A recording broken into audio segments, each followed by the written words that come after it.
Okay, so now we're going to look at her hands to see which would be a good hand vein to draw. And the same thing, we would want to use a tourniquet. We're going to put it like 3 to 4 inches above the site, so that's going to be the wrist area. And like I said, we want to tie it tight enough to decrease the blood flow, but not to cut it off totally.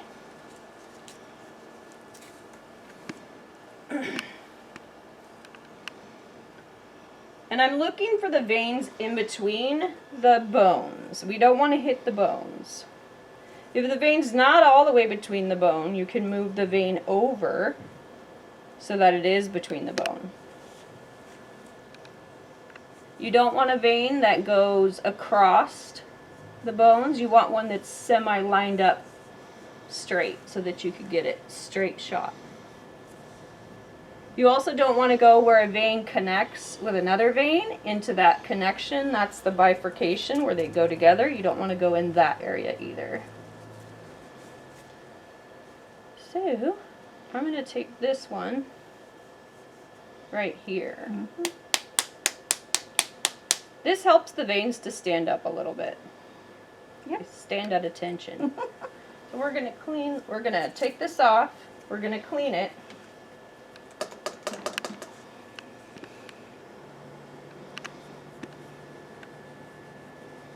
I have everything ready of my tape and my gauze, so when we're done. This is the butterfly. This is the needle. We're going to screw on the needle holder to the gray area, the gray needle. That's the same thing we showed you earlier. It does have a needle inside. And you want to make sure this is connected. That would be bad. So I just straighten it out. Just going to set that there. Mm-hmm. Your tube. Yeah. Okay.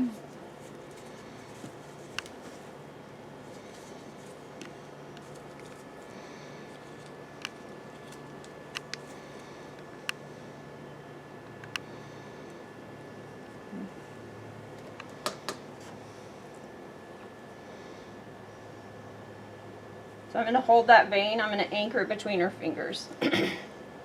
You can hold it up and down like this. You can try it like this. But I think for her, I'm going to just take it right down. I'm going to have you put this hand over the top of that one.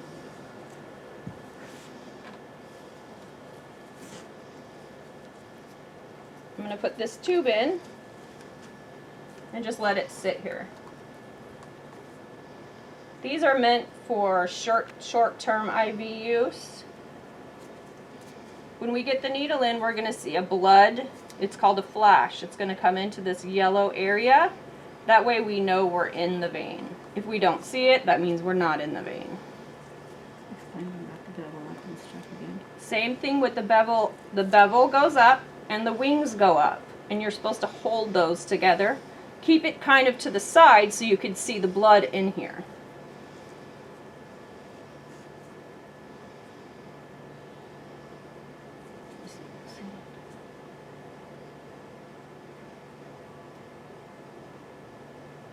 Now if you look really close, you can see I stuck it right in the vein. There's blood in the yellow. We're just going to push the tube in.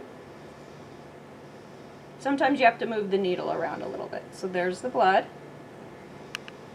We don't need a lot, we're just getting it. We release the tourniquet, release the tube, and then the needle comes out. Rock the tube, yeah, I forgot. Go ahead and tell your patient to hold pressure. You want to rock the tube 3-4 times. The safety on this, you hold the bottom of the yellow and you just pull the wings straight down into it. Simple. And the whole thing goes into the sharps. So she's holding pressure on that. I'm going to check it. Definitely hand veins they will bleed a little bit. Sometimes they'll bruise. We checked the gauze. We're going to put another one on it. I like to make it bunched up.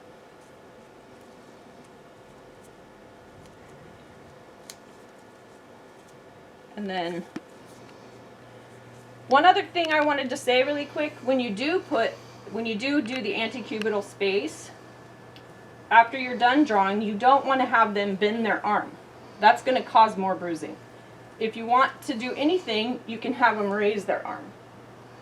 But you'll see a lot of people do this. They draw the blood and they say to do this, but don't. That's bad advice, so don't do that. Okay, I think that's good for now.